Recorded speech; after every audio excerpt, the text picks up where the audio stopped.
हिंदी विभाग के हिंदी अध्यापक श्री मुकेश गोकुल सिंह राजपूत द्वारा निर्मित यूट्यूब चैनल की ओर से सभी छात्रों को और मेरे हिंदी अध्यापक वृंद को नमस्ते, मंगलमय शुभकामनाएं।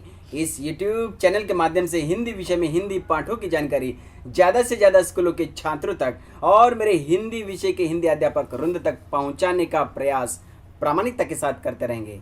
तो दोस्तों, इस हिंदी पाठों की गाड़ी की रफ्तार को तेज करने के लिए इस YouTube चैनल को देखने वाले सुनने वाले मेरे सभी छात्रों को, मेरे हिंदी अध्यापक वृंद को और साथ ही साथ मेरे अन्य सभी अध्यापक वृंद को जरूर कहना चाहूँगा कि इस YouTube चैनल को लाइक करें, अपने दोस्तों के साथ शेयर करें, सब्सक्राइब करें और इस YouTube चैनल की लिंक को ज़्यादा से ज़्यादा शेयर करें। और हाँ दोस्तों, मेरा वीडियो आप लोगों को कैसे लगा इस बारे में ज़रूर कमेंट करें। तो चलिए दोस्तों, आज के इस सत्र में हम हिंदी लोक भारती कक्षा 10वीं की पहली इकाई का 10वां पाठ जिसका नाम है ठेस, यह एक पूरक पठन है, तो इसके बारे में जानकारी प्राप्त करेंगे। तो चलिए दोस्तों, ठेस इस पाठ के लेखक है फणीश्वरनाथ रेणु।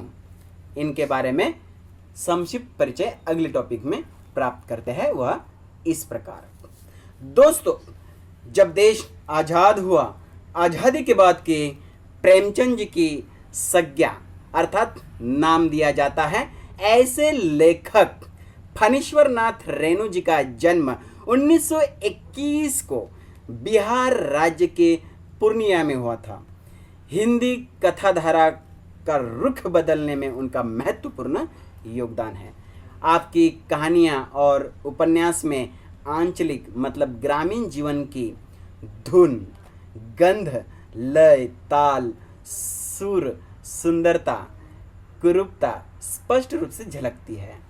आपकी भाषा शैली में एक जादुई ऊर्जा का प्रभाव है। आपकी प्रमुख कृतियाँ मैला आंचल, परती परिकथा, जुलूस यह उपन्यास है, एक आदिम रात्रि की महक, ठुमरी, अच्छे आदमी यह एक कथा संग्रह है, ऋण जल धन जल, ऋण जल धन जल, नेपाली क्रांति कथा यह एक रिपोर्टाज है, आदि आपकी प्रमुख रचनाएं हैं। तो दोस्तों, यह था फणीश्वरनाथ रेणु जी, इनका संक्षिप्त परिचय। अब अगले टॉपिक में हम गद्य, यह जो पूरक पठन है, इससे संबंधित प्रस्तावना अर्थात विषय प्रवेश को समझने का प्रयास करेंगे, वह इस प्रकार। कहानीकार फणीश्वरनाथ रेणु जी द्वारा लिखित ठेस कहानी बिहार के ग्रामीण जीवन पर आधारित है। दोस्तों, प्रस्तुत कहानी में सामाजिक संबंध, कारीगरी, कारीगरों के स्वाभिमान आदि को बहुत ही सुंदर तरीके से चित्रित किया है।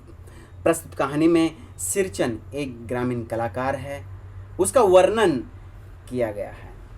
मोथी घास और पटेर की रंगीन शीतल पाटी अर्थात चटाई, बांस की तिलियों की झिलमिलाती चिक, सतरंगे डोर के मोढ़े, मूंज की रस्सी, ताल के सूखे पत्तों की छतरी, टोपी आदि वस्तुएं बनाकर अपना चरितार्थ चलाता है। हर परिस्थिति में अपने स्वाभिमान की रक्षा करता है।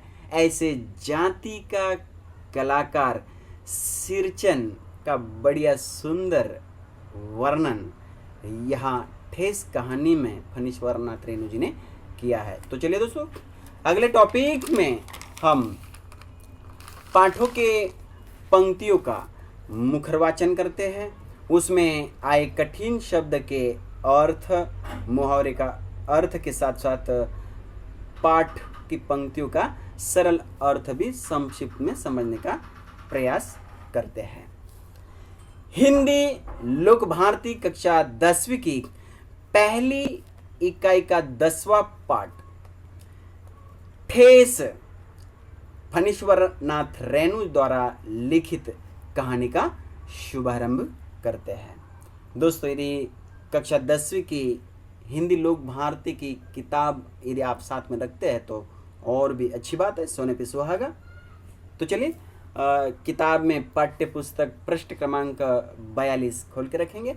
उस पर पहली इकाई का 10वां पाठ जिसका नाम है ठेस, जिसे फणीश्वर नाथ रेणु जी ने लिखा है। इसमें हम सबसे पहला पैराग्राफ, खेती बाड़ी के समय, इस पंक्ति से लेकर तो बनाकर भेज दो यहाँ तक की पंक्ति का पहले मुखरवाचन करेंगे, वह इस प्रकार। तो चलिए दोस्तों, मुखरवाचन इस प्रकार। खेती बाड़ी के समय गांव के किसान सिरचन की गिनती नहीं करते। लोग उसको बेकार ही नहीं बेगार समझते हैं। इसलिए खेत खलियान की मजदूरी के लिए कोई नहीं बुलाने आता है सिरचन को। क्या होगा, उसको बुलाकर दूसरे मजदूर खेत में पहुंचकर 1/3 काम कर चुकेंगे। तब कहीं सिरचन राय हाथ में खुरपी ढुलाता हुआ दिखाई पड़ेगा। पगडंडी पर तौल तौल कर पांव रखता हुआ धीरे धीरे। मुफ्त में मजदूरी देनी हो तो और बात है। आज सिरचन को मुफ्तखोर, कामचोर या चटोर कह ले कोई। एक समय था जब उसकी मड़ैया के पास बाबू लोगों की सवारियां बंधी रहती थी। उससे लोग पूछते ही नहीं थे, उसकी खुशामद भी करते थे। अरे सिरचन भाई, अब तो तुम्हारे ही हाथ में यह कारागिरी रह गई है। सारे इलाके में एक दिन का समय निकाल कर चलो। बड़े भैया की चिट्ठी आई है शहर से, सिरचन से एक जोड़ा चेक बनाकर भेज दो। तो दोस्तों, यह था मुखरवाचन। इसमें आए हुए कठिन शब्द के अर्थ इस प्रकार। बेगार मतलब बिना मजदूरी के, जबरदस्ती लिया गया काम। खुरपी मतलब लोहे का वह औजार जिससे खेत में घास या फसल काटते हैं। पगडंडी मतलब सिर्फ एक ही व्यक्ति चल सकता है ऐसा पैदल रास्ता, जो खेतों में भी दिखाई देता है ना दोस्तों, या फिर जंगलों में, वैसा है। तौल तौल कर मतलब बहुत ही संभाल कर या गिन गिन कर। चटोर मतलब स्वादलोलुप।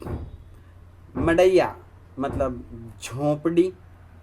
खुशामद करना मतलब प्रशंसा करना। चिक मतलब बांस की तिलियों का बना पर्दा। तो दोस्तों, यह थे कठिन शब्द के अर्थ। अब अगले टॉपिक में हम दोस्तों इस पैराग्राफ का सरल अर्थ जो है वह समझने का प्रयास करते हैं। तो चलिए, सरल अर्थ है इस प्रकार। प्रस्तुत पंक्तियों में, पैराग्राफ में लेखक फणीश्वर नाथ रेणु जी कहते हैं कि एक समय था जब गांव में सिरचन को बहुत ही मान सम्मान मिलता था दोस्तों, लेकिन आज उसकी ऐसी हालत हो गई है कि गांव के किसान उसको बेकार ही नहीं तो बेगार अर्थात बिना मजदूरी के जबरदस्ती लिया गया व्यक्ति समझो। सिरचन को खेती के काम के लिए कोई नहीं बुलाता, क्योंकि उसकी आदत ही ऐसी थी कि काम पर जल्दी पहुंचता नहीं था। लोगों का पूरे काम का 1/3 मतलब तीसरे हिस्सा इतना काम हो जाता था। तब सिरचन खुरपी मतलब घास या फसल काटने का लोहे का औजार लेकर खेत में पहुंचता था। इसलिए सभी उसे मुफ्तखोर, कामचोर और इतना ही नहीं तो चटोर मतलब स्वाद लोलुप कहते थे दोस्तों।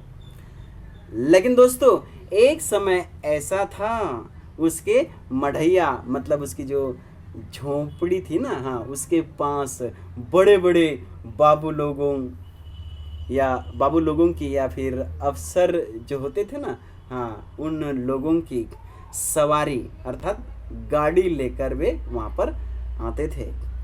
उसे सिर्फ लोग पूछते ही नहीं तो खुशामद अर्थात उसकी प्रशंसा भी करते थे और कहते थे कि पूरे इलाके में तो बस आप ही के हाथ की कारीगरी रह गई है सिरचन भाई।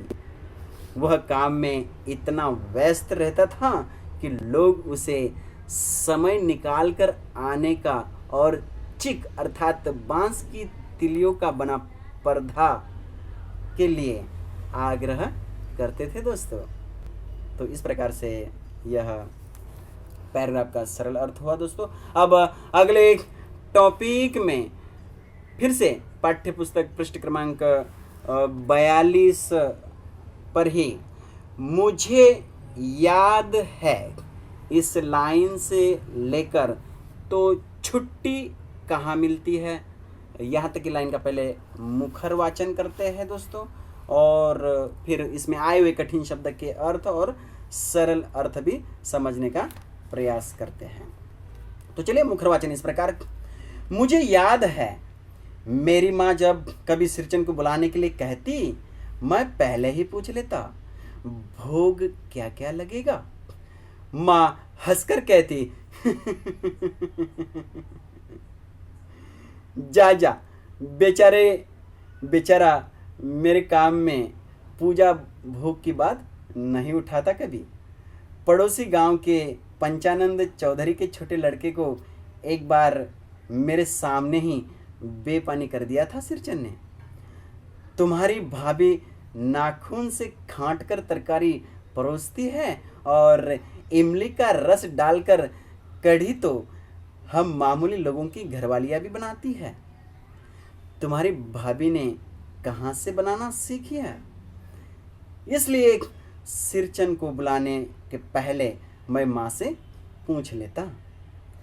सिरचन को देखते ही माँ हुलस कर कहती, आओ सिरचन, आज नेनू मत रही थी तो तुम्हारी याद आई। घी की खकोरन के साथ चूड़ा तुमको बहुत पसंद है ना?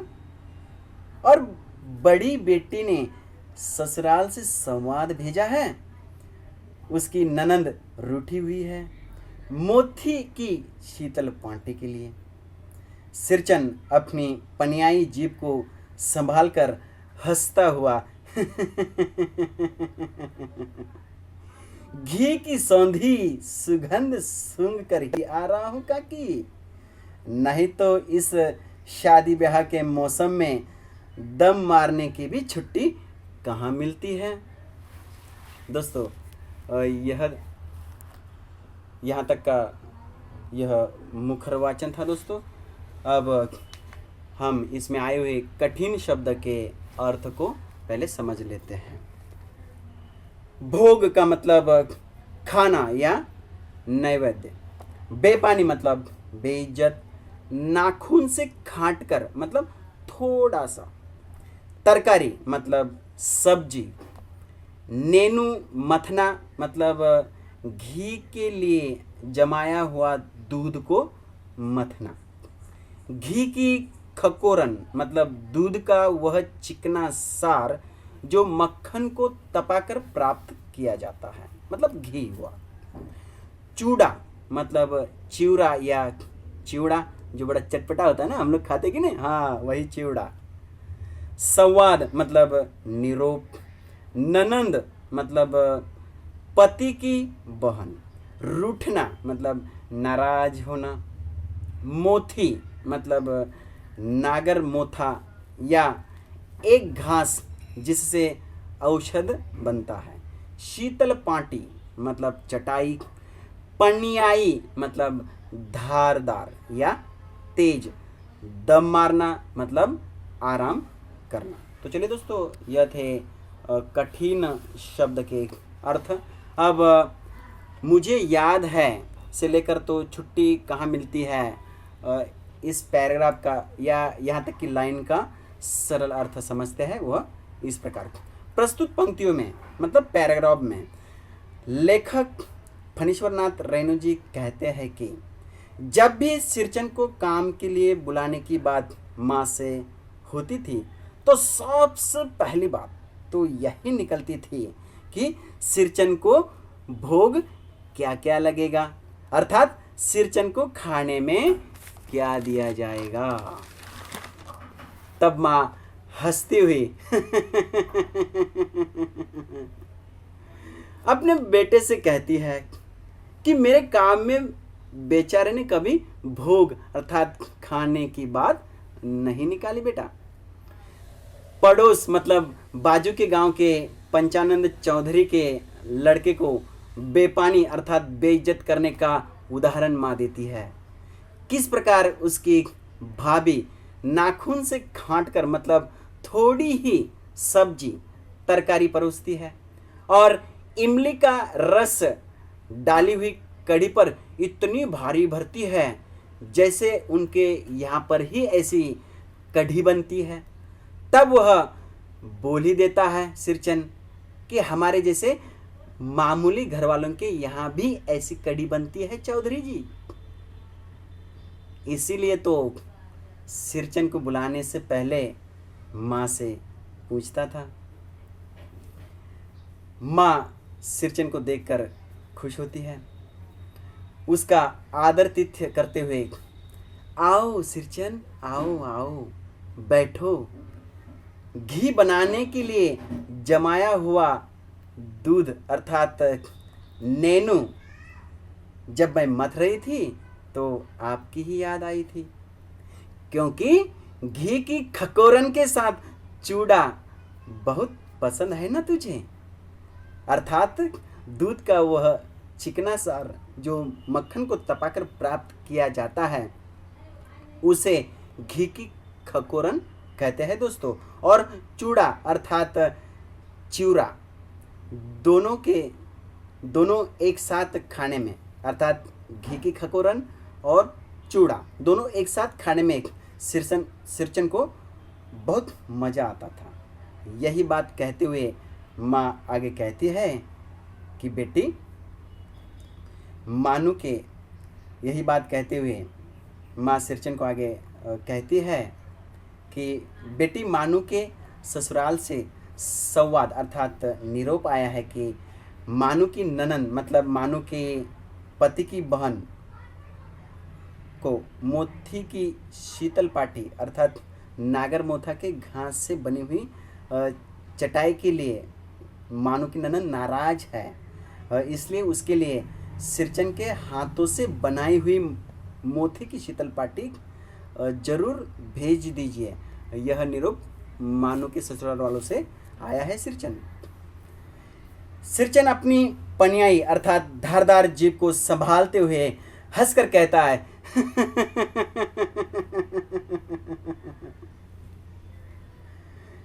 कहता है कि घी की बढ़िया मस्त खुशबू सुगंध सूंघकर तो दौड़ा दौड़ा चलाया काकी, नहीं तो शादी ब्याह के दिनों में दम मारने अर्थात आराम करने की भी छुट्टी नहीं मिलती काकी।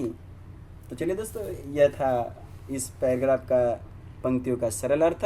अब हम अगले एक टॉपिक में पाठ्य पुस्तक पृष्ठ क्रमांक 43 मतलब 43 इस पर सिरचन जाति का कारीगर इस लाइन से लेकर तो किसी दिन माने कभी नहीं इस लाइन तक का पहले मुख्य वाचन इस प्रकार।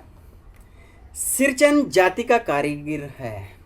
मैंने घंटों बैठकर उसके काम करने के ढंग को देखा है। एक एक मोती और पटेर को हाथ में लेकर बड़े जतन से उसकी कुच्ची बनाता, फिर कुच्चियों को रंगने से लेकर सुतली सुलझाने में पूरा दिन समाप्त। काम करते समय उसकी तन्मयता में जरा भी बाधा पड़ी कि गेहूं सांप की तरह फुफकार उठता। फिर किसी दूसरे से करवा लीजिए काम। सिरचन मुंह जोर है, कामचोर नहीं। बिना मजदूरी के पेट भर भात पर काम करने वाला कारीगर।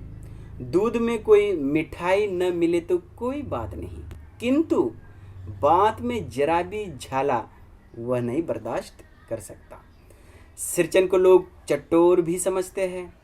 तली बगारी हुई तरकारी, दही की कढ़ी, मलाई वाला दूध, इन सब का प्रबंध पहले कर लो, तब सिरचन को बुलाओ। दुम हिलाता हुआ हाजिर हो जाएगा।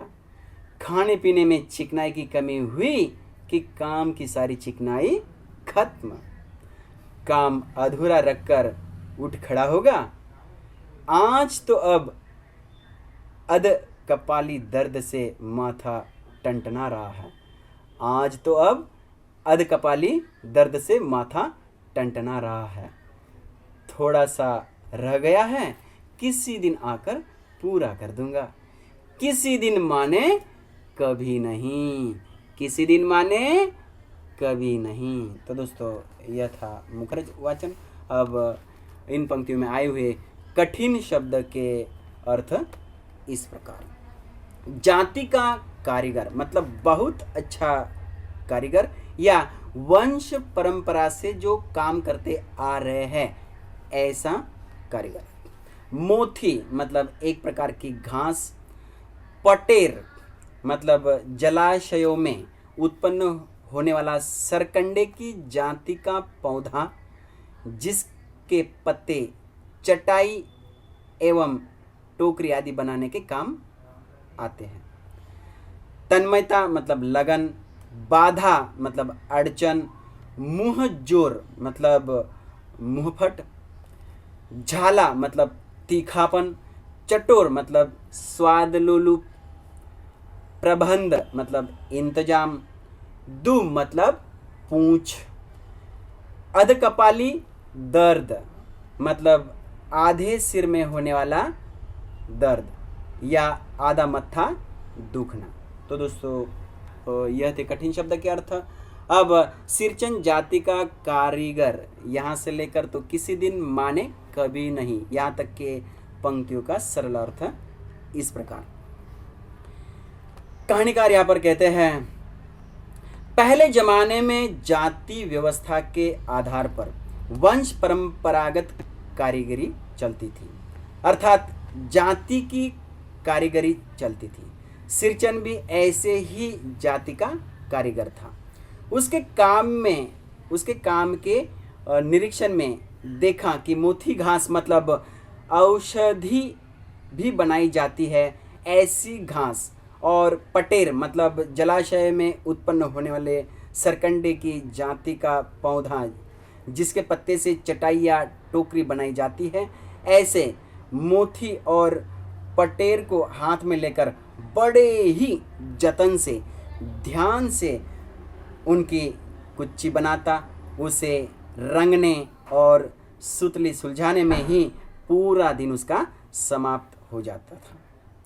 काम करते समय उसकी तन्मयता अर्थात लगन में दोस्तों थोड़ी भी बाधा यदि पड़ती मतलब अड़चन आती थी तो काले नाग के जैसे अर्थात गेवहन सांप के भांति फुफकार उठता। जैसे काला नाग फुफकारता है ना, कैसे, हाँ ऐसे गेवहन सांप के भांति फुफकार उठता मतलब फन उठाता और कह देता था कि किसी दूसरे से काम करवा लीजिए। हाँ दोस्तों, सिरचन मुंहजोर मतलब मुंहपट था। एकदम से उसके मुंह से कुछ भी शब्द निकल जाते थे, लेकिन कामचोर नहीं था दोस्तों सिरचन। मजदूरी रुपए में तो मिलती नहीं थी, सिर्फ पेट भर भात या कोई और खाना पेट भर मिल जाए उसी पर कारीगरी करता था।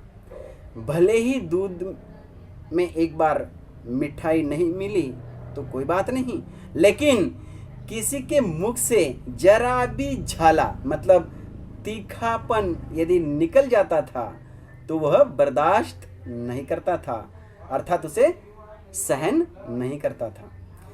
सिरचन को लोग चटोर अर्थात स्वाद लोलुप भी समझते थे, क्योंकि दोस्तों उसे तली बघारी हुई तरकारी मतलब सब्जी, ताक से नहीं तो दही से बनी कढ़ी, मलाई वाला दूध का प्रबंध अर्थात इंतजाम करना पड़ता था।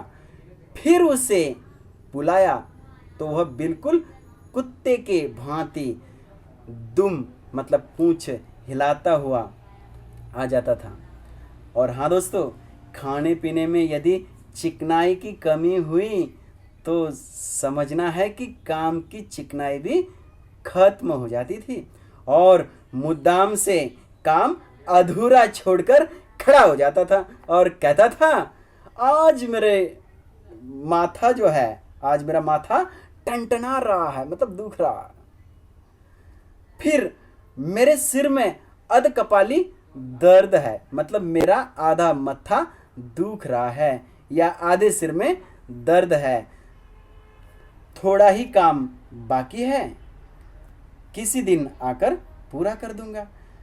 लेकिन दोस्तों सिरचन का किसी दिन मतलब कभी नहीं, अर्थात वह आधा काम छोड़कर ही चला जाता था तो फिर से कभी आता नहीं था। यह उसकी विशेषता थी दोस्तों। तो दोस्तों यह था इस पैराग्राफ का या पंक्तियों का सरल अर्थ। अब अगले टॉपिक में फिर से हम पाठ्य पुस्तक पृष्ठ क्रमांक 43 मतलब 43 पर ही मोथी घास और पटेर इस लाइन से लेकर तो मुस्कुराकर जवाब दिया था, इस लाइन तक का पहले मुखर वाचन हम सुनते हैं, उसके आए हुए कठिन शब्द के अर्थ समझते हैं, फिर सरल अर्थ समझेंगे। तो चलिए दोस्तों, मुखर वाचन इस प्रकार, मोथी घास और पटेर की रंगीन शीतल पाटी, बांस की तिलियों की झिलमिलाती चिक, सतरंगे डोर के मोढ़े, भूसी चुन्नी रखने के लिए मूंज की रस्सी के बड़े बड़े जाले, हलवाओं के लिए ताल के सूखे पत्तों की छतरी, टोपी तथा इसी तरह के बहुत से काम हैं जिन्हें सिरचन के सिवा गांव में और कोई नहीं जानता। यह दूसरी बात है कि अब गांव में ऐसे कामों को बेकाम का काम समझते हैं लोग। बेकाम का काम जिसकी मजदूरी में अनाज या पैसे देने की कोई ज़रूरत नहीं, पेट भर खिला दो, काम पूरा होने पर एक आध पुराना धुराना कपड़ा देकर विदा कर दो, वह कुछ भी नहीं बोलेगा, कुछ भी नहीं बोलेगा। ऐसी बात नहीं, सिरचन को बुलाने वाले जानते हैं, सिरचन बात करने में भी कारगर है। महाजन टोले के भज्जू महाजन की बेटी सिरचन की बात सुनकर तिल मिला उठी थी। ठहरो, मैं मां से जाकर कहती हूं, इतनी बड़ी बात? बड़ी बात ही है बिटिया, बड़े लोगों की बस बात ही बड़ी होती है, नहीं तो 2-3 पटेर की पार्टियों का काम सिर्फ खेसारी का सत्तू खिलाकर कोई करवाए भला? यह तुम्हारी माँ ही कर सकती है बबुनी, सिरचन ने मुस्कुराकर जवाब दिया था। तो दोस्तों यह था मुखर वाचन। अब इसमें आए हुए कठिन शब्द के अर्थ समझ लेते हैं, वह इस प्रकार। मोथी मतलब एक प्रकार का घास, पटेर मतलब जलाशय में उत्पन्न होने वाला सरकंडे की जाति का पौधा जिसके पत्ते से चटाई या टोकरी आदि बनाई जाती है, बांस मतलब बांबू या फिर काठ भी कहा जाता है दोस्तों, चिक मतलब पर्दा, मूंज मतलब घास, बेकाम मतलब जिसकी मजदूरी में अनाज या पैसे देने की जरूरत नहीं, सिर्फ पेट भर खिलाकर पुराना वस्त्र दे दो, उसे ही बेकाम कहा गया है। कारगर मतलब चतुर, तिल मिलाना मतलब गुस्सा होना, क्रोध करते हैं ना, हाँ। खेसारी का सत्तू मतलब भुनी हुई दाल का आटा या उससे बनी मिठाई। तो दोस्तों ये थे कठिन शब्द के अर्थ। अब मोथी घास और पटेर इस लाइन से लेकर तो मुस्कुराकर जवाब दिया था। इस लाइन तक का, इन पंक्तियों तक का सरल अर्थ समझ लेते हैं। वह इस प्रकार, प्रस्तुत पंक्तियों में, पैराग्राफ में कहानीकार फणीश्वर नाथ रेणु जी कहते हैं किस प्रकार सिरचन मोती और पटेर मतलब घास और तालाब में उगे हुए सरकंडे के पौधे के पत्तों से शीतल पाटी मतलब चटाई बनाता है। बांस अर्थात बांबू या कांठ या मराठी में जिसे टोकर कहते हैं दोस्तों, हाँ मराठी में टोकर कहते हैं उसे, उसकी तिलियों से झिलमिलाता अर्थात चमकता हुआ चिक मतलब पर्दा बनाता था। सतरंगे डोर के मोढ़े, भूसी चुन्नी रखने के लिए मूंज अर्थात घास की रस्सी के बड़े बड़े जाले बनाता था।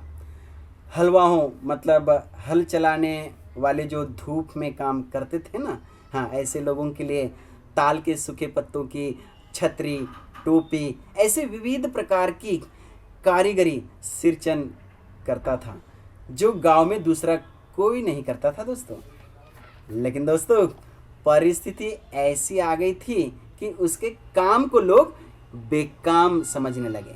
बेकाम मतलब ऐसा काम जिसकी मजदूरी में अनाज या पैसे देने की जरूरत नहीं, सिर्फ पेट भर भात या खाना खिला दो और पुराना वस्त्र एक आध दे दीजिए, बस हो गया काम।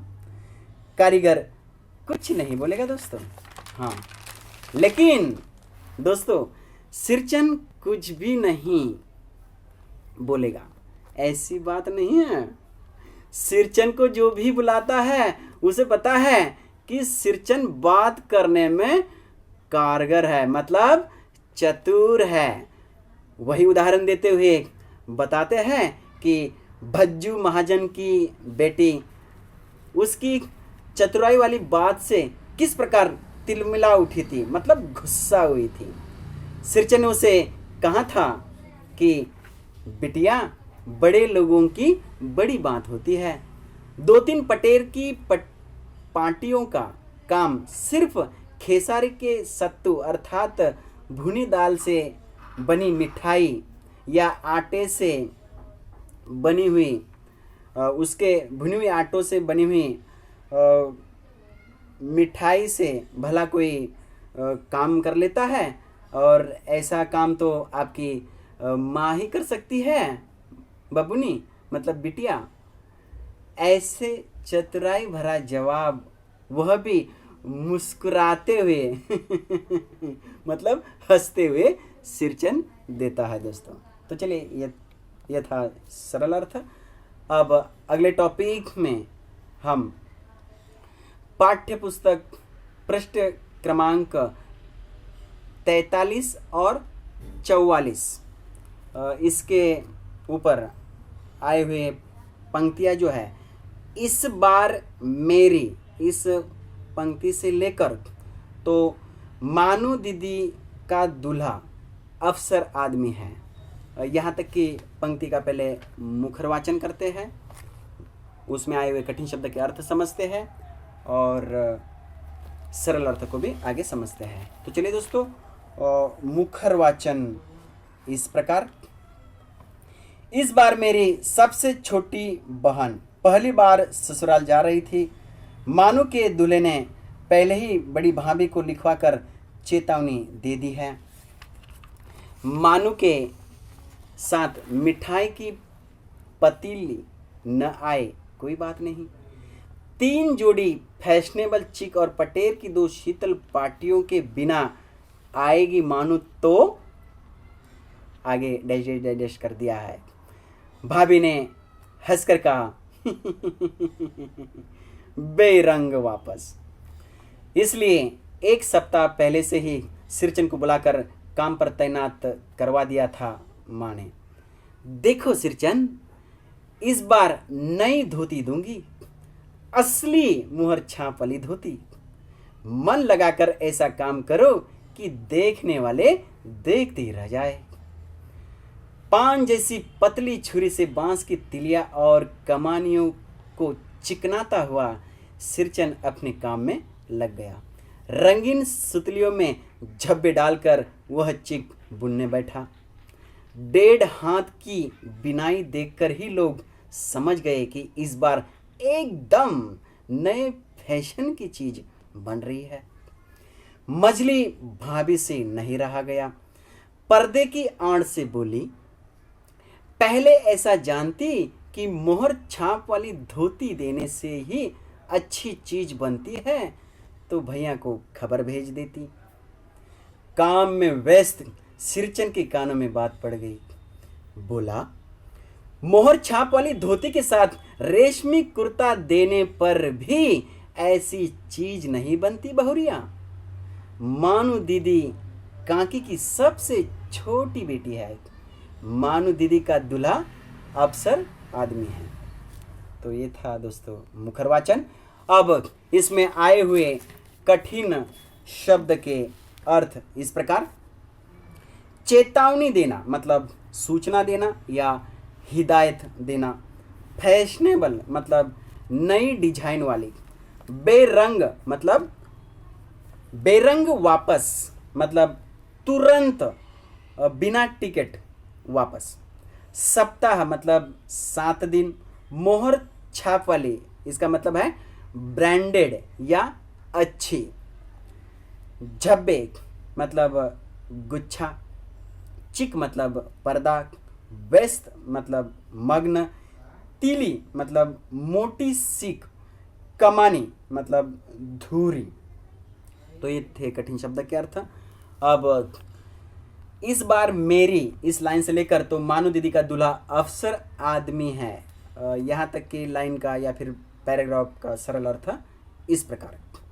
प्रस्तुत पंक्तियों में पैराग्राफ में कहानीकार फणीश्वर नाथ रेणु जी कहते हैं कि मानू की शादी होने के बाद पहली बार मानू ससुराल जा रही है और उसके पति ने भाभी को चिट्ठी लिखकर चेतावनी अर्थात सूचना दी है, हिदायत दी है कि मानू के साथ मिठाई का डिब्बा नहीं भेजा तो चलेगा, लेकिन फैशनेबल मतलब नए डिजाइन वाली चिक मतलब पर्दा और पटेर की 2 चटाई, शीतल पाटी आदि जरूर भेजना है। यदि यह चीज़ें नहीं भेजी तो मानू को बेरंग वापस मतलब बिना टिकट ही वापस मायके भेज दूंगा। ऐसी हिदायत मानू के पति ने बड़ी भाभी को भेजी थी। तो दोस्तों मानू ससुराल जाने के सप्ताह भर पहले से ही अर्थात 7 दिन पहले से ही सिरचन को काम पर तैनात कर दिया था, क्योंकि दोस्तों ससुराल वालों की और उसमें भी दामाद की बात सबको माननी ही पड़ती है। बात नहीं मानी तो लड़की को तकलीफ दी जाती है। और हाँ दोस्तों, इस बार सिरचन को असली मुहर छाप वाली मतलब ब्रांडेड धोती देने का भी वादा किया जाता है। सिरचन खुश होकर बांस मतलब काठ मराठी में जिसे टोकर भी कहते हैं, उसकी तिलियों को चिकनाई के साथ संवारते हुए रंगीन सुतलियों के झब्बे डालते हुए 1.5 हाथ की बिनाई से ही भाभी समझ गई थी कि इस बार एकदम नए फैशन मतलब डिजाइन वाली चीज बन रही है। यह देखकर मजली भाभी से नहीं रहा जाता और वह पर्दे की आड़ से सिरचन को बोल ही देती है कि यदि मोहर छाप वाली धोती देने से अच्छा काम होता है तो मैं भी भैया को बोलकर मोहर छाप वाली धोती दिलवा कर अच्छा काम करवा लेती। काम में व्यस्त मग्न सिरचन यह बात सुनते ही पलटकर बोल ही देता है कि मोहर छाप वाली ब्रांडेड धोती के साथ चमचमाता हुआ रेशमी कुर्ता भी दिया ना तो भी ऐसी चीज नहीं बनती भाभी। मानू दीदी काकी की सबसे छोटी लाडली प्यारी बेटी है, इसलिए, और मानू दीदी का दूल्हा अर्थात पति बड़ा अफसर आदमी है, इसीलिए इतना अच्छा काम करके दे रहा हूँ। बहुरिया समझ में आ गई बात? तो दोस्तों यह थे सरल अर्थ। अब अगले टॉपिक में हम पाठ्य पुस्तक पृष्ठ क्रमांक 44 पर मजली भाभी का मुंह, इस लाइन से लेकर तो बात क्यों करेगा वह, इस लाइन तक का पहले मुखर वाचन करते हैं, सुनते हैं। वह इस प्रकार। तो चलिए दोस्तों, मुखर वाचन हम करते हैं यहाँ पर। मजली भाभी का मुंह लटक गया।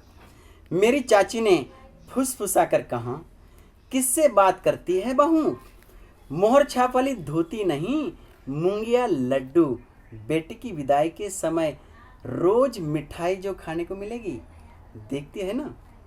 दूसरे दिन चीक की पहली पाती के साथ तारे जगमगा उठे। 7 रंग के 7 भैया तारा। अपने काम में मगन सिरचन को खाने पीने की सूध नहीं रहती। चीक में सुतली के फंदे डालकर उसने पास पड़े हुए सूप पर निगाह डाली। चिवड़ा और गुड़ का एक सूखा ढेला मैंने लक्ष्य किया। सिरचन की नाक के पास 2 रेखाएं उभराई। मैं दौड़कर माँ के पास गया। माँ, आज सिरचन को कलेवा किसने दिया है? सिर्फ चिवड़ा और गुड़? माँ रसोई घर के अंदर पकवान आदि बनाने में व्यस्त थी। बोली, अरे मजली, सिरचन को बूंदिया क्यों नहीं देती? बूंदिया मैं नहीं खाता काकी। बूंदिया मैं नहीं खाता काकी। सिरचन के मुंह में चिवड़ा भरा हुआ था। गुड़ का ढेला सूप के किनारे पड़ा रहा अछूता। माँ की बोली सुनते ही मजली भाभी की भौवें तन गई। मुट्ठी भर बूंदिया सूप में फेंक कर चली गई। सिरचन ने पानी पीकर कहा, मजली बहुरानी अपने मैके से आई हुई मिठाई भी इसी तरह हाथ खोलकर बांटती है क्या? बस मजली भाभी अपने कमरे में बैठकर रोने लगी। चाची ने माँ के पास जाकर कहा, मुंह लगाने से सिर पर चढ़ेगा ही। किसी के नैहर ससुराल की बात क्यों करेगा वह? तो दोस्तों यह था मुखर वाचन। अब इसमें आए हुए कठिन शब्द के अर्थ इस प्रकार। मुंह लटकाना मतलब निराश होना या उदास होना। मूंगिया लड्डू मतलब मूंग के लड्डू। सूध मतलब होश। चिवड़ा मतलब चिवड़ा जो चटपटा होता है ना, हाँ वही। पाती मतलब पंक्ति। कलेवा मतलब नाश्ता। लक्ष्य करना मतलब ध्यान से देखना। भौवे तन्ना मतलब गुस्सा होना। मायके मतलब माँ का घर या फिर मायका। तो ये थे कठिन शब्द के अर्थ। तो चलिए प्रस्तुत पंक्तियाँ। मजली भाभी का मुंह, यहाँ से लेकर तो बात क्यों करेगा वह, यहाँ तक के पंक्तियों का सरल अर्थ इस प्रकार। प्रस्तुत पंक्तियों में पैराग्राफ में कहानीकार फणीश्वर नाथ रेणु जी कहते हैं कि सिरचन का जवाब सुनकर मजली भाभी का मुंह लटक गया है, अर्थात मजली भाभी नाराज हो गई है, उदास हो गई है। यहाँ चाची आकर बोलती है, बहू मोहर छाप वाली धोती ही नहीं तो मूंगिया लड्डू अर्थात मूंग के आटे से बने लड्डू और मिठाई भी हर रोज खाने को मिलेगी सिरचन को। इस प्रकार सिरचन ने काम शुरू कर दिया। दूसरे ही दिन चिक अर्थात पर्दे की पहली पाती मतलब पंक्ति में 7 रंग का 7 भैया तारा जगमगा उठा। सिरचन अपने काम में इतना व्यस्त अर्थात मग्न हो गया कि उसे न खाने की और न ही पानी पीने की सुधि अर्थात होश रही।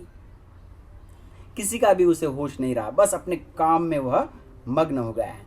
लेकिन जब सिरचन को चिवड़ा अर्थात चिवड़ा और गुड़ का सूखा ढेला एक थाली अर्थात सूप में दिया जाता है, तब उसकी नाक के पास दो रेखाएं उभर आती है। मतलब सिरचन यहाँ पर नाराज हो गया है, गुस्सा हो जाता है।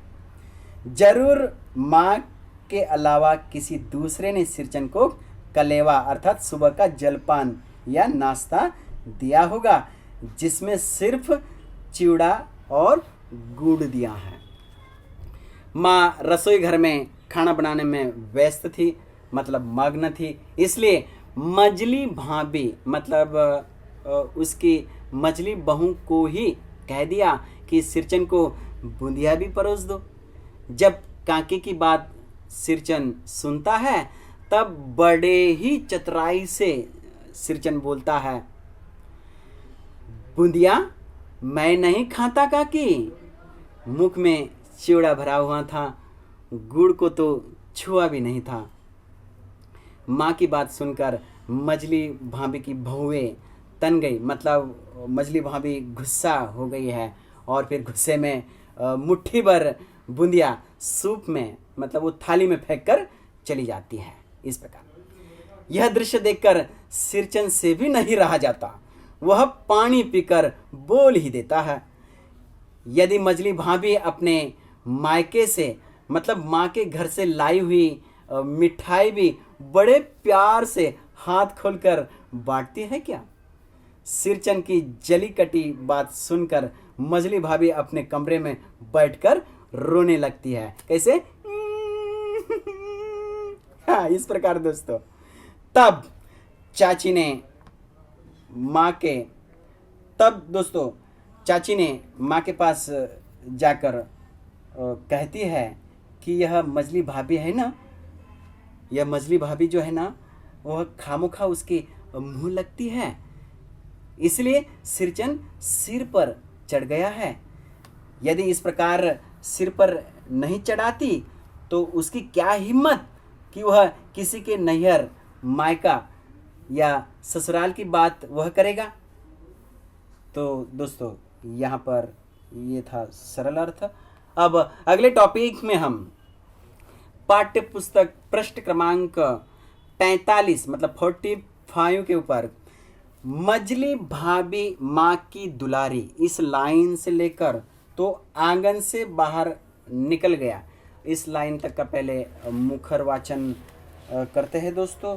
वह इस प्रकार, मजली भाभी माँ की दुलारी बहू है।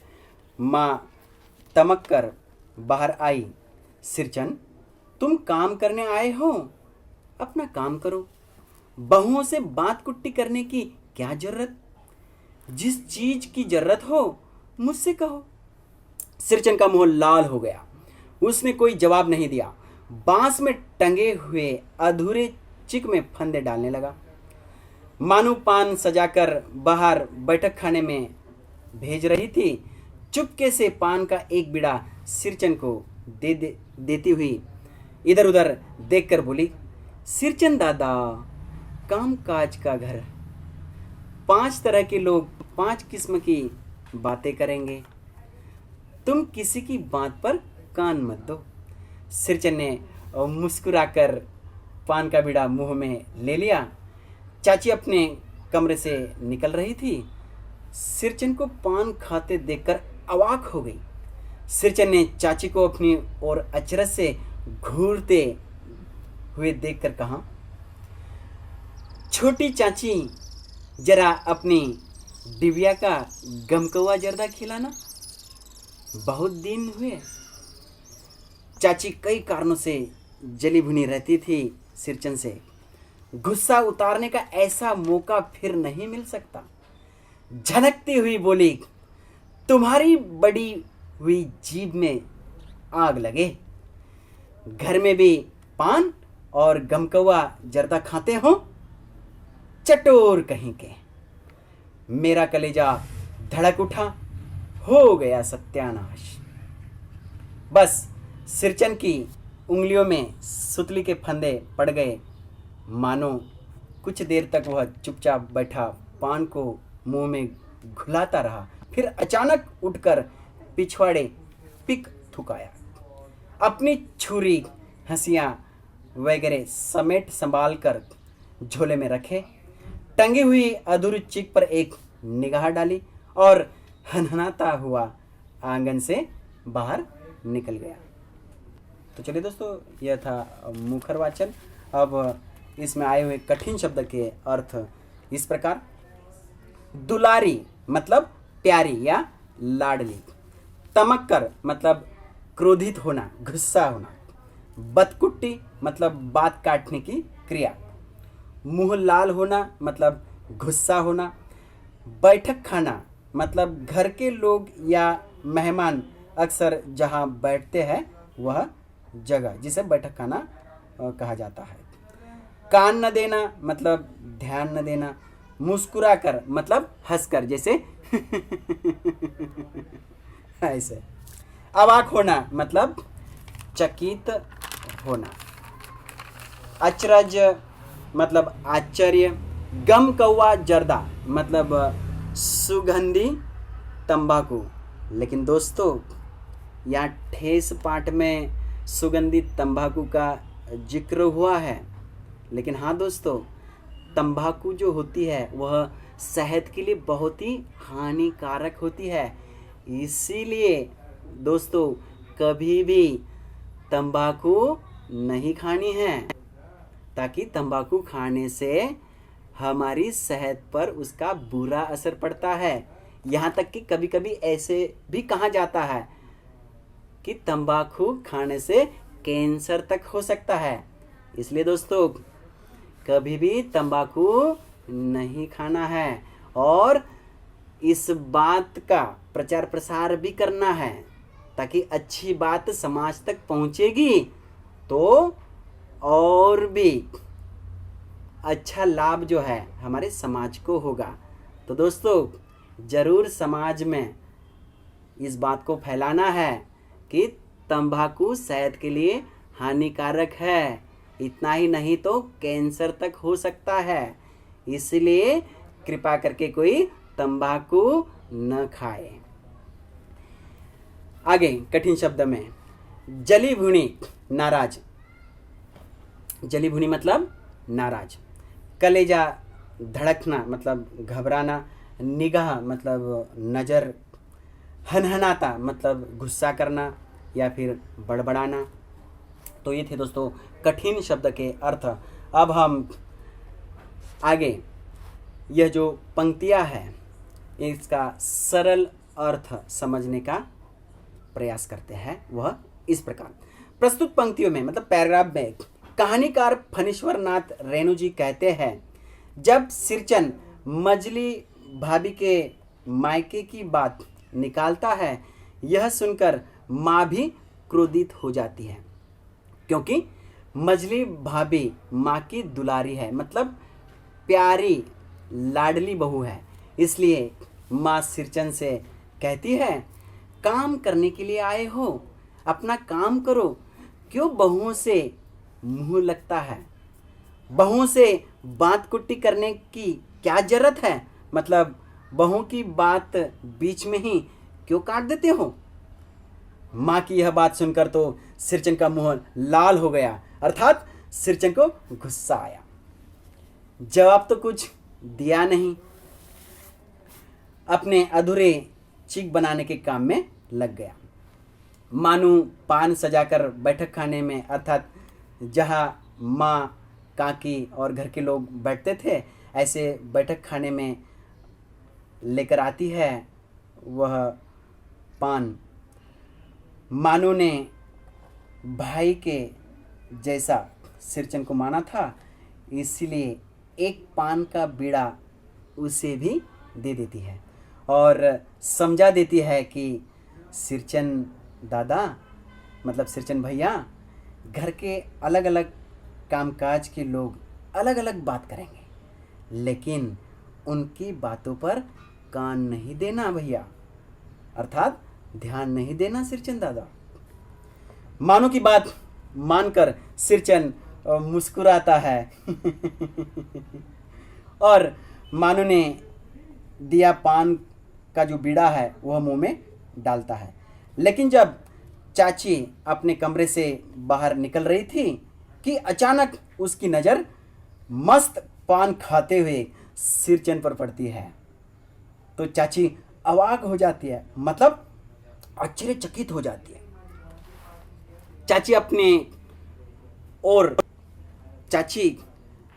अचरज से, मतलब आश्चर्य से घूरते हुए चाची सिरचन की ओर आश्चर्य से घूरते हुए, यह सारा दृश्य देखकर मजाक के मूड में सिरचन कह ही देता है, ताकि चाची जब घूरते हुए देख रही है तो यह देखकर समझ गया है सिरचन, और फिर चाची के इस आश्चर्य से घूरने को थोड़ा मजाक का मूड बना लेता है।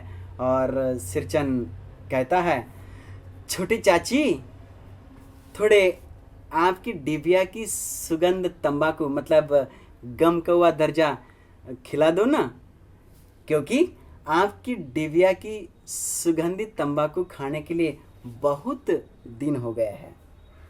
तो दोस्तों, यहाँ पर फिर से एक बार कहना चाहूँगा, यहाँ जो सिरचन गम कौवा दर्जा मतलब सुगंधित तंबाकू खाने के लिए मांगता है, लेकिन दोस्तों तंबाकू यह सेहत के लिए हानिकारक है। तंबाकू से कैंसर भी हो सकता है, इसीलिए ये बात अपने माइंड में भेजे में नोट डाउन कर लीजिए कि कभी भी तंबाकू नहीं खाना है। और समाज में इस अच्छी बात का प्रचार प्रसार भी जरूर करना है। समाज में हर एक व्यक्ति को कहना है कि कृपा करके तंबाकू न खाएं, ताकि तंबाकू खाने से सेहत पर बुरा असर पड़ता है, और इतना ही नहीं तो कैंसर तक हो सकता है। तो चलिए दोस्तों, इस अच्छे मैसेज को भी इस पाठ के माध्यम से हम घर घर तक पहुंचाएंगे और अच्छा कार्य करेंगे। तो चलिए आगे सरल अर्थ समझते हैं। इस प्रकार, चाची पहले से ही सिरचन पर कई कारणों से जली भुनी थी, अर्थात गुस्सा थी। चाची ने सोचा कि गुस्सा उतारने के लिए इससे और अच्छा मौका, मतलब अवसर नहीं मिलेगा, इसलिए मौके पर चौंका लगाते हुए चाची बोलती है, तुम्हारी बड़ी हुई जबान को आग लगे, जो घर में भी पान और गम कौवा दर्जा खाते हो, चटोर कहीं का। चाची की डांट सुनकर कलेजा धड़क उठता है, मतलब घबरा जाता है, और मन ही मन अब सब कुछ खरा नहीं, हो गया सत्यानाश। चाची की यह बात सुनकर कुछ समय तक चुपचाप बैठा पान को गुस्से से चबाता रहा, मुंह में घोलता रहा। अचानक उठकर मुख में पान और जर्दा से भरी हुई थूक की पिचकारी मारने के लिए पिछवाड़े चला गया सिरचन। जैसे ही अंदर आया, काम का पूरा सामान समेट कर, मतलब इकट्ठा करके संभाल कर झोले में रख लेता है। आधी चिक पर निगाह अर्थात नज़र डालता है और हनहनाता हुआ, मतलब बड़बड़ाता हुआ आंगन से बाहर निकल जाता है। तो दोस्तों, यह था सरल अर्थक। अब हम अगले टॉपिक में पाठ्य पुस्तक पृष्ठ क्रमांक 45 और 46, मतलब 45 और 46 पर मानो कुछ नहीं बोली, इस लाइन से लेकर तो जी हुआ कामचोर चटोर, यहाँ तक की लाइन का पहले मुखर वाचन करते हैं और फिर इसमें आए हुए कठिन शब्द का अर्थ जो है वह भी समझ लेते हैं। दोस्तों, मानो कुछ नहीं बोली, चुपचाप अधूरी चिक को देखती रही, सातों तारे मंद पड़ गए।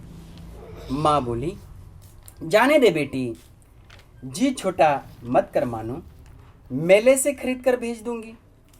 मैं सिरचन को मनाने गया, देखा एक फटी हुई शीतल पाटी पर लेटकर वह कुछ सोच रहा है। मुझे देखते ही बोला, बबुआ जी अब नहीं, कान पकड़ता हूँ, अब नहीं। मोहर छाप वाली धोती लेकर क्या करूँगा, कौन पहनेगा। ससुरी खुदमरी बेटे बेटियों को ले गई अपने साथ। बबुआ जी मेरी घरवाली जिंदा रहती तो मैं ऐसी दुर्दशा भोगता। यह शीतल पाटी उसी की बुनी हुई है। इस शीतल पाटी को छूकर कहता हूँ, मतलब यहाँ पर कसम खाता है, इस शीतल पाटी को छूकर कहता हूँ अब यह काम नहीं करूँगा। गांव भर में तुम्हारी हवेली में ही कदर होती थी, अब क्या। मैं चुपचाप वापस लौट आया। समझ गया कलाकार के दिल में ठेस लगी है, वह नहीं आ सकता। बड़ी भाभी अधूरी चीख में रंगीन छींट की झालर लगाने लगी। यह भी बेजा नहीं दिखाई पड़ता, क्यों मानो। बड़ी भाभी यहाँ पर अधूरी चीख में रंगीन छींट की झालर लगाने लगी। यह भी बेजा नहीं दिखलाई पड़ता, क्यों मानो। मानो कुछ नहीं बोली बेचारी, किंतु मैं चुप नहीं रह सका। चाची और मजली भाभी की नज़र लग जाए इसे भी। मानू को ससुराल पहुंचाने मैं ही जा रहा था। स्टेशन पर सामान मिलाते समय देखा, मानू बड़े जतन से अधूरी चिक को मोड़कर लिए जा रही है अपने साथ। मन ही मन सिरचन पर गुस्सा हो आया। चाची के सुर में सुर मिलाकर कोसने को जी हुआ, कामचोर चटोर। तो दोस्तों यह था मुखर वाचन। अब इसमें आए हुए कठिन शब्द के अर्थ इस प्रकार।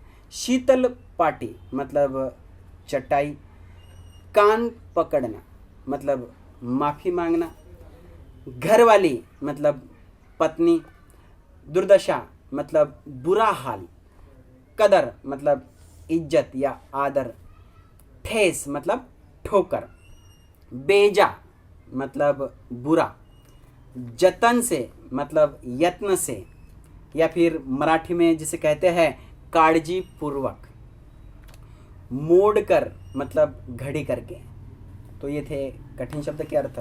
अब इन पंक्तियों का सरल अर्थ इस प्रकार। प्रस्तुत पंक्तियों में पैराग्राफ में कहानीकार फणीश्वर नाथ रेणु जी कहते हैं कि सिरचन को गुस्सा आने के कारण काम अधूरा छोड़कर चला गया है। माँ बेटी को मतलब मानो कह रही है, जाने दो बिटिया, नाराज क्यों होती हो। इससे भी अच्छी शीतल पाटी गांव में मेला जब लगता है ना, तब खरीद कर भेज दूंगी। लेकिन मानो की नाराजगी देखकर सिरचन के घर उसे मनाने जाते हैं, क्योंकि कारीगर है ना, इसलिए मनाना तो पड़ेगा ही। उसके घर जाकर देखा कि खुद कारीगर होने पर भी एक फटी हुई शीतल पाटी अर्थात चटाई पर सिरचन लेटा हुआ है, सोया हुआ है और सोच में डूब गया है। जैसे ही मनाने आए बाबू को देखता है तो वह कान पकड़ लेता है, मतलब माफ़ी मांगता है कि अब मुझसे वह काम नहीं होगा बाबूजी, बबुआ जी, वो काम मुझसे अब नहीं होगा। और रही मुहर छाप वाली धोती की बात, उसे लेकर क्या करूँगा, कौन पहनेगा उसे। घर वाली तो मर गई है, उसके साथ बेटे बेटियों को भी लेकर गई। अब मेरे आगे न पीछे कोई है, क्या करूँ धोती लेकर। मेरी घरवाली मतलब पत्नी जिंदा रहती, जीवित रहती तो ऐसी दुर्दशा थोड़ी ही भुगतनी पड़ती। मेरे ऐसे बुरे हाल थोड़े ही होते। मुझे इस तरह कोई बोलता नहीं। जिस शीतल पाटी पर मैं लेटा हूँ वह मेरी पत्नी की आखिरी निशानी है। उसी को छूकर कसम खाता हूँ अब यह काम नहीं करूँगा। पूरे गांव में आप ही की तो हवेली थी जहाँ पर मुझे इज्जत मिलती थी, मेरी कदर होती थी, मतलब मेरा आदर होता था। यह सारी बात सुनकर वे समझ गए कि अब कुछ नहीं हो सकता। मना कर कुछ फायदा नहीं है, क्योंकि कलाकार के दिल को गहरी ठेस पहुंची है, मतलब ठोकर लगी है। अब वह नहीं आ सकता। दोस्तों, इस पैराग्राफ में ठेस कहानी का जो शीर्षक है ना, उसकी भी सार्थकता दिखाई देती है। उसके मना करने के बाद बड़ी भाभी अधूरी चीख में रंगीन झालर लगाने लगी और मानू को मनाते हुए कहने लगी कि यह भी बेजा मतलब बुरा नहीं दिखाई देता है। बेचारी मानू कुछ नहीं बोली। जब मानू को ससुराल पहुंचाने निकले, जैसे ही स्टेशन पर पहुंचे तो सामान मिलाते समय देखा कि मानू बड़े जतन से अर्थात यत्न से, मराठी में कहते हैं ना काळजी पूर्वक, चिक की घड़ी करके मतलब मोड़कर अपने साथ लेकर जाती है। यह दृश्य देखकर मन ही मन सिरचन पर बहुत गुस्सा आता है और जिस प्रकार चाची गुस्सा होकर सिरचन को कोसती थी वैसे ही कोसने का मन करता था। कामचोर कहीं का, चटोर कहीं का। तो दोस्तों, यह था सरल अर्थ। अब अगले टॉपिक में हम पाठ्य पुस्तक पृष्ठ क्रमांक 46 पर गाड़ी आई इस लाइन से लेकर तो गाड़ी चल पड़ी यहाँ तक की लाइन का पहले मुखर वाचन करेंगे। वह इस प्रकार, गाड़ी आई, सामान चढ़ाकर मैं दरवाज़ा बंद कर रहा था कि प्लेटफार्म पर दौड़ते हुए सिरचन पर नज़र पड़ी। बबुआ जी, उसने दरवाजे के पास आकर पुकारा। कैसे? बबुआ जी, बबुआ जी, उसने दरवाजे के पास आकर पुकारा। क्या है? मैंने खिड़की से गर्दन निकालकर झिड़की के स्वर में कहा। सिरचन ने पीठ पर लदे हुए बोझ को उतारकर मेरी ओर देखा। दौड़ता आया हूँ, दरवाज़ा खोलिए। दौड़ता आया हूँ, दरवाज़ा खोलिए। मानू दीदी कहाँ हैं? मानू दीदी कहाँ हैं? एक बार देखूं। मैंने दरवाज़ा खोल दिया। सिरचन दादा, सिरचन दादा, मानो इतना ही बोल सकी। खिड़की के पास खड़े होकर सिरचन ने हकलाते हुए कहा, यह मेरी ओर से है, सब चीज़ें हैं दीदी। शीतल पाटी, चीख और एक जोड़ी आंसनी कुश की। गाड़ी चल पड़ी। तो दोस्तों, यह था मुखर वाचन। अब इसमें आए हुए कठिन शब्द के अर्थ इस प्रकार। प्लेटफार्म मतलब रेलगाड़ी जहां आकर रुकती है और यात्री उतरते हैं बैठते हैं, ऐसा स्थान। पीठ मतलब शरीर के पीछे रीढ़ की हड्डी का आजू बाजू वाला हिस्सा, मराठी में जिसे पाठीचा कणा या पाठीचा हिस्सा ऐसे कहते हैं। कुश मतलब दर्भ या धार्मिक कार्य में उपयोगी एक घास। तो चलिए दोस्तों, यह थे कठिन शब्द के अर्थ। अब इन पंक्तियों का सरल अर्थ समझ लेते हैं। वह इस प्रकार, प्रस्तुत पंक्तियों में कहानीकार फणीश्वर नाथ रेणु जी कहते हैं, रेलगाड़ी आई, मानू को ससुराल पहुंचाने के लिए जितना भी सामान था वह गाड़ी के डिब्बे में चढ़ा दिया और उसका दरवाज़ा बंद ही कर रहा था कि प्लेटफार्म पर दौड़ रहा सिरचन पर नज़र पड़ती है। वह मानू दीदी को मिलने आया है। सिरचन अपने पीठ पर जो बोझा उठाकर लाया है उसको उतार कर मुझे कहता है, दरवाज़ा खोलिए, दरवाज़ा खोलिए। मानू दीदी कहाँ है? मानू दीदी कहाँ है? एक बार उसे देखना है। जैसे ही दरवाज़ा खोला, सिरचन को देख मानू के मुख से इतना ही शब्द निकला, सिरचन दादा, सिरचन दादा। गाड़ी की खिड़की के पास खड़े होकर भावुक होकर सिरचन मानू से कहता है, दीदी ये मेरी ओर से वह सब चीज़ें हैं जो ससुराल वालों ने और खासकर आपके पति ने मंगवाई थी, जिसमें शीतल पाटी, चीक और एक जोड़ी आसनी कुश मतलब दर्ब से बनी हुई छोटा आसन भी है दीदी, उसे स्वीकार कर लो, ऐसा सिरचन कहता है और गाड़ी धीरे धीरे चल पड़ती है दोस्तों। तो ये था सरल अर्थ दोस्तों। अब अगले टॉपिक में हम पाठ्य पुस्तक पृष्ठ क्रमांक 46 मतलब 46 पर मानू मोहर छाप वाली धोती इस लाइन से लेकर देख रहा था। ये लाइन तक का पहले हम मुखरवाचन करते हैं। वह इस प्रकार, मानू मोहर छाप वाली धोती का दाम निकाल कर देने लगी। सिरचन ने जीभ को दांत से काटकर दोनों हाथ जोड़ दिए। मानू फूट फूट कर रो रही थी। मैं बंडल को खोलकर देखने लगा। ऐसी कारीगरी, ऐसी बारीकी, रंगीन सुतलियों के फंदों का ऐसा काम पहली बार देख रहा था। तो दोस्तों यह था मुखरवाचन।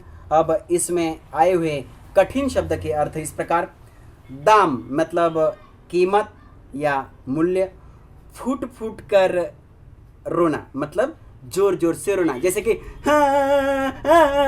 हाँ ऐसे फूट फूट कर रोना। ये थे कठिन शब्द के अर्थ। अब इन पंक्तियों का सरल अर्थ इस प्रकार। प्रस्तुत पंक्तियों में कहानीकार फणीश्वरनाथ रेणु जी कहते हैं, सिरचन दादा का यह प्रेम देखकर मानू भी भावुक हो जाती है। एक कलाकार भाई की कदर करते हुए मानू मुहर छाप वाली धोती का दाम मतलब मूल्य निकालकर देने लगती है तो स्वाभिमानी सिरचन हाथ का खाली होते हुए भी जीभ दांत से काटते हुए ऐसे जीभ दांत से काटते हुए दोनों हाथ जोड़कर कहता है, मुझे दादा कहा है ना दीदी, भला दादा दीदी से पैसे कैसे ले सकता है? ये सब चीज़ें प्रेम से भेंट दी है। सिरचन की यह बात सुनकर मानू अपनी भावनाओं को रोक नहीं पाई और मानू फूट फूट कर रोने लगी, अर्थात जोर जोर से रोने लगी ऐसे। बंडल खोलकर देखते हैं तो ऐसी कारीगरी, ऐसी बारीक रंगीन सुतलियों के फंदों का ऐसा काम पहली बार देखने को मिला था। इस प्रकार एक जाति का कारीगर सिरचन की कलाकारी यहाँ पर जीत जाती है दोस्तों। तो चलिए दोस्तों, मुझे उम्मीद है कि ठेस कहानी जो है आप लोगों को पसंद आई होंगी, जो फणीश्वरनाथ रेणु जी ने लिखी है। दोस्तों, इस कहानी को और भी अच्छे ढंग से समझना है तो इस कहानी को बार बार सुनिए, देखिए, इस वीडियो को पॉज कीजिए। इसमें आए हुए कठिन शब्द के जो अर्थ है वह अपने कॉपी में नोट डाउन कर लीजिए। और दोस्तों, पाठ की जो कृतियाँ होती है मतलब स्वाध्याय होता है वह भी अपने नोटबुक में लेखन करना है दोस्तों। तो चलिए दोस्तों, यहाँ पर हम समापन की ओर बढ़ते हैं। जाते जाते कहना चाहूँगा कि आप सभी छात्र अपना ख्याल रखिए और जाते जाते ज़रूर कहना चाहूँगा सभी छात्रों को और मेरे हिंदी अध्यापक वृंद को कि इस यूट्यूब चैनल को लाइक करें, अपने दोस्तों के साथ शेयर करें, सब्सक्राइब करें और इस यूट्यूब चैनल के लिंक को ज़्यादा से ज़्यादा शेयर करें। और यह वीडियो आप लोगों को कैसे लगा इस बारे में भी ज़रूर कमेंट भेजें। तो चलिए दोस्तों, जाते जाते फिर से एक बार मेरे सभी छात्रों को और मेरे हिंदी अध्यापक वृंद को और साथ ही साथ अन्य सभी अध्यापक वृंद को नमस्ते, मंगलमय शुभकामनाएं।